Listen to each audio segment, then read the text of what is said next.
and welcome to DCCodesandGames.com. Today we are going to be talking about the undercover mission that you do versus Crimson and Vigilance. And I want you guys today to tell me if you like Vigilance. If you do, subscribe. If you like Crimson, please give a thumbs up. Let me tell you that there are lots of credit and lots of XP you can do by doing missions, really. And you must be thinking, where do you find this mission? Well, there are three possible ways. You can get arrested, which you'd maybe rather not be arrested, and the UC comes to you and they say, well, if you do these undercover missions, then we'll let you out and so forth. But it's very good because at the end of it you get lots of XP, you get lots of credits, you get either way you choose.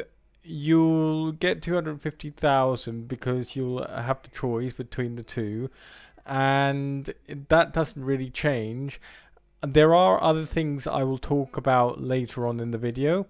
The second one is you can actually join the Vanguard on Atlantis City, where you'll be introduced to a sergeant, and there you can take a test and then get into the Vanguard. And after you've done the grunt work, then you get to go and meet Commander Kina. Another place where you can actually go and meet the Vigilance directly and do the missions is in Phobos and Arena 2 in the Sol system.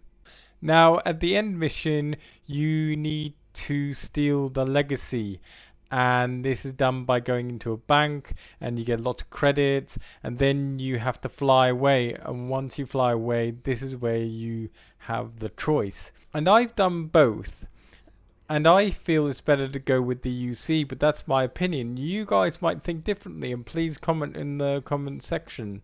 Now, when I was going through the missions of the UC, I felt that the Crimson Fleet was really hard. They have these batteries, and these batteries can really get you when you're doing this last mission. It was so tricky, actually. I had to go into easy because it was really hard.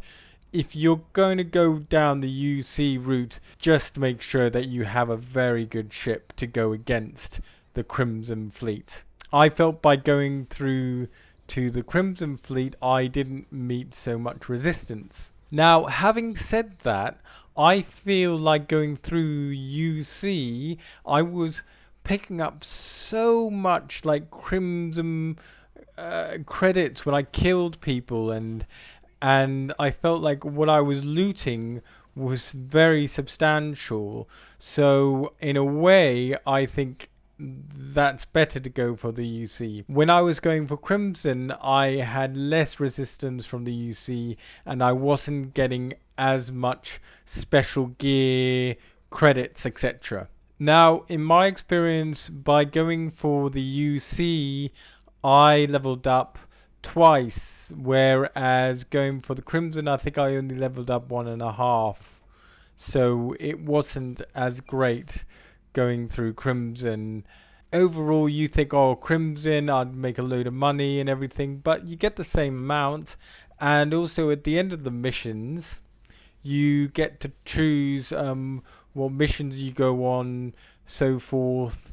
And I feel if you're going with Crimson you have less of a chance then to steal their ships. There are plenty of systems out there that you can go and steal the Crimson ship. So I think by being with the UC you can really damage the pirates. But at the end of the Crimson you have this partner that you were with, and if you go for Crimson then he'll come back to you saying, oh, would you like to join me? And you'd say, yeah, sure, well, why not, have an extra crew member.